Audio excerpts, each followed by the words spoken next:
મિત્રો, ભાઈઓ તથા બહેનો, મારું નામ ટાપરિયા મનોજ વાણસુરભાઈ છે. આજે હું હેતલ મેડમ વિશે વિદાય વિશે બોલવાનો છું. તો તમે લોકો સૌ શાંતિથી અને નમ્રતાથી સાંભળો તે મારી નમ્ર વિનંતી. આજનો દિવસ ખુશીનો દિવસ પણ છે અને દુઃખનો દિવસ પણ છે. ખુશીનો દિવસ એટલા માટે છે કે હેતલ મેડમ એની નવી લાઈફ, એની નવી જર્ની શરૂ કરવા જઈ રહ્યા છે. અને દુઃખનો દિવસ એ છે કે હેતલ મેડમ આજ પછી આપણી નિશાળમાં નહીં પણ બીજી નિશાળમાં વયા જશે. એ લાભ બીજી નિશાળમાં મળશે અને આપણે જેટલા રાજી થયા ને એનાથી ડબલ બીજી નિશાળના છોકરા રાજી થશે જ્યારે હેતલ મેડમ સ્કૂલમાં જશે. શા માટે? તમને ખબર હશે કે હેતલ મેડમનું ફેમસમાં ફેમસ શું છે? શનિવારનો ડાન્સ, શનિવારના એ નખરા. અને હેતલ મેડમનો ખાસ જો મને ગમતું હોય ને કે હેતલ મેડમનો ગુસ્સો છે.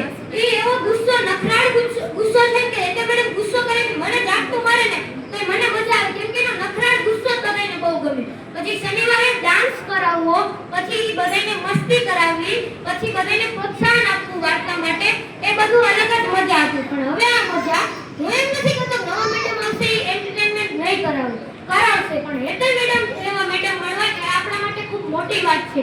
અને આપણે બધા એનો લાભ લીધો તો આપણે હેતલ મેડમના આભારી છીએ. મને યાદ છે કે ધોરણ 7 માં ભણતો ને તો મારા ગણિતમાં છે ને ઓછા માર્ક્સ આવતા. હેતલ મેડમને યાદ હોય કે ન હોય, મને હજી યાદ છે. એમાં કાંઈક ફાળો તો હેતલ મેડમનો જ છે. શા માટે ફાળો છે? હું ત્યાં હાડા રિસેસમાં આયા રોતો હતો કે હેતલ મેડમ આવ્યા અને સમજાવ્યું મને કે હેતલ મેડમ કે જે દેવલ મેડમ કે ને આપણે રીતનું કે એનું મગજમાં ન લેવું ને તેતુંની મગજમાં બેસી ગયું કે દેવલ મેડમ જી કે એનું હું એનો એને સન્માન કર્યું. તેતુંનું મારું ગણિત સારું થઈ ગયું, તેતુંનું બધું સારું થઈ ગયું. તમને બધાને 2 થી 8 ધોરણને એકડા વાંચતા ને એ બધાયમાં પણ ફાળો હેતલ મેડમનો છે. હું એમ નથી કહેતો કે આજ પછી કોઈ મેડમ આવશે નહીં, આવશે જ, પણ હેતલ મેડમ જેવા મેડમ હજી સુધીમાં મેં ક્યાંય નથી જોયા.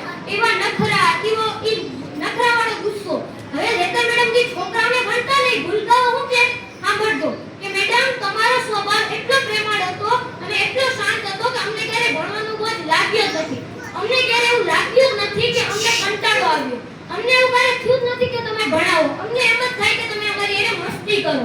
અમે હે ને ભણતા ને એક્ઝામ પરીક્ષા દેતા ને વાર્ષિકની કે જે હોય છે એ પરીક્ષા દેતા તો હેતલ મેડમને પૂછવા જઈએ કે ગમે વિષય હોય તો પહેલા હેતલ મેડમ નખરા કરે હું કે મન નથી આવડતું, પછી 5 મિનિટ પછી જવાબ આપે, તાર સુધી નો દે. જો કે એ બહુ ગમતું. જેથી હેતલ મેડમ ક્લાસમાં આવે ને આ હેતલ મેડમ કે આ હેતલ મેડમ તો ક્યારે ન આવે કેમ કે 1 થી 5 માં જાય.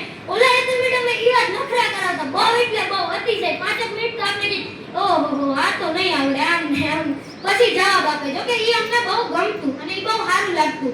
હેતલ મેડમના અમુક આપણે ગીતે એવા ગમે.